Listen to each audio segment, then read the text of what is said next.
Olá, seja bem-vindo ao podcast Minha Lição de hoje. Estamos iniciando a terça-feira, dia 24 de novembro de 2020. O tema de hoje é Vivendo como Discípulos. Quero pedir ao meu amigo, o professor Juscelino Barros, que faça a oração inicial. Oremos então. Maravilhoso Deus, graças te damos porque o Senhor tem nos sustentado até aqui.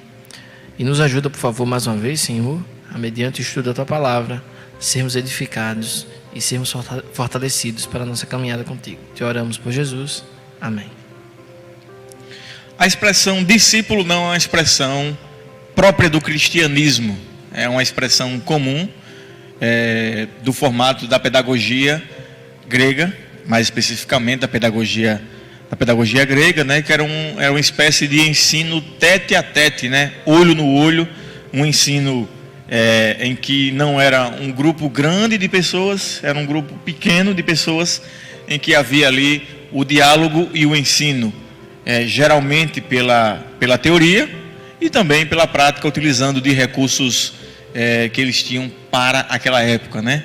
A natureza. Então, e aí o discipulado é um tema comum, mas com o cristianismo esse tema vai se tornar mais popular, porque Cristo tinha 12 discípulos e ele se reproduziu, digamos assim, reproduziu a ele mesmo nos discípulos, trazendo ali, fazendo cunha do termo discipulado, que para nós hoje é um termo comum.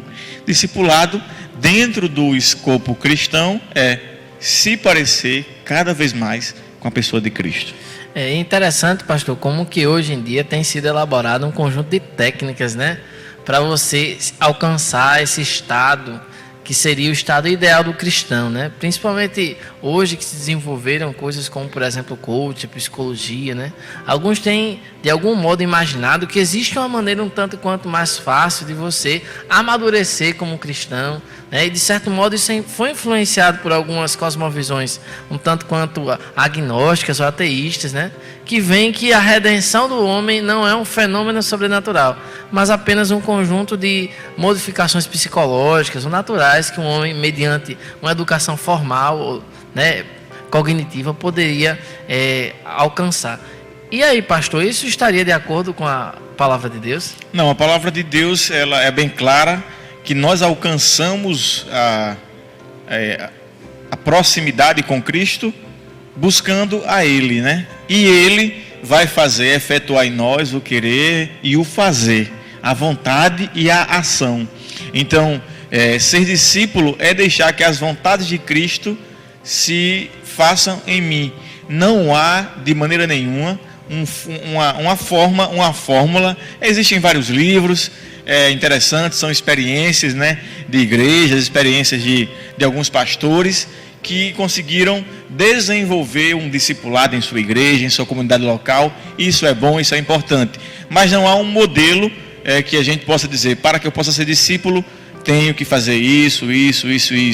Então, ser discípulo é se parecer com Cristo, fazer a vontade dele.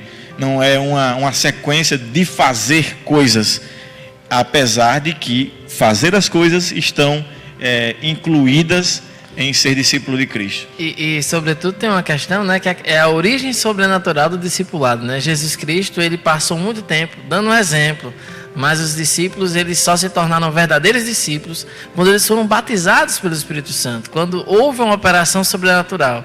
Então, existe uma dimensão cognitiva no discipulado? Existe. Temos que dar um testemunho, temos que levar para a prática, temos.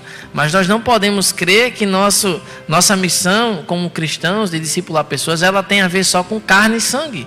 Não é verdade, pastor? Ela não tem a ver só com nossos esforços, mas ela é uma cooperação entre o humano espiritualidade e o divino. Ela tem origem no sobrenatural. Cristo é que nos torna verdadeiramente seus discípulos.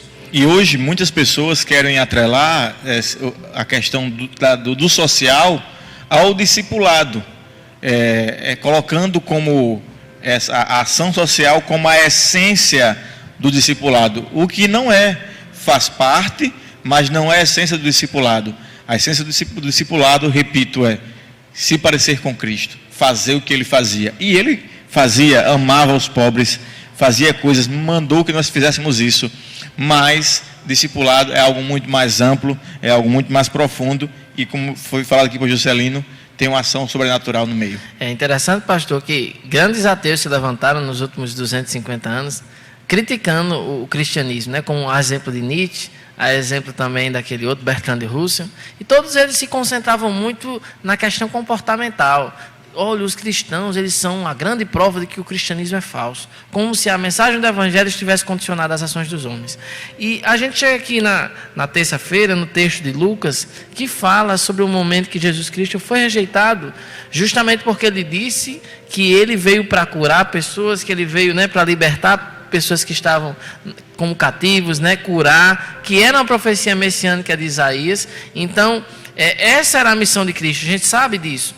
Mas o problema que tem surgido hoje em dia, pastor, baseado também só numa leitura superficial de Tiago, é que alguns intérpretes têm dito que viver como discípulo seria apenas fazer esse tipo de coisa, que é uma ênfase da conhecida teologia da missão integral, que a gente sabe. Então, o que é que a gente tem que levar em consideração, que o pastor ele destacou aqui? Que o evangelho não é somente ação social. A ação social e a prática humana, ela é uma consequência do nosso relacionamento com Deus. E ser discípulo é muito mais do que agir de modo correto. Ser discípulo é depender do Espírito Santo e agir e imitar Jesus Cristo nesse processo de experiência com o sobrenatural. Pois é exatamente isso. Esse foi o resumo aqui que a própria lição trouxe. Discipulado é imitar a Cristo, fazendo bem aos necessitados e compartilhando as boas novas do Evangelho. Que Deus te abençoe, obrigado pela sua interação conosco, por assistir mais esse podcast. Um forte abraço e até o próximo.